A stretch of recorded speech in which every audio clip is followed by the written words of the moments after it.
భార్య విషయంలో భర్త ప్రత్యేక శ్రద్ధ తీసుకోవాలి. రోజు చెప్పాలా, రోజు అడగాల. ఈ డైలాగ్ పనికిరాదు ఇక్కడ. రోజు అడగాల్సిందే, రోజు కనిపెట్టాల్సిందే. ఆవిడ కాస్త మంచి చీర కట్టుకొని ఏమిటే సూపర్ అనాలి. ఏ సొమ్మేం పోయింది అనవాయా ఒక మాట.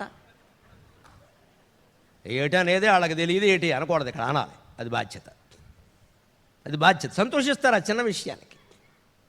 అలాగే భార్యకి ఏదైనా అనారోగ్యం వచ్చిందంటే, గాయం అయిందనుకోండి, వంట చేస్తుంటేనో ఆఫీసులో ఏదైనా గాయం అయిందనుకో, వాడి ప్రవర్తన విచిత్రంగా ఉంటుందని తల్లితో చెప్పుదురు.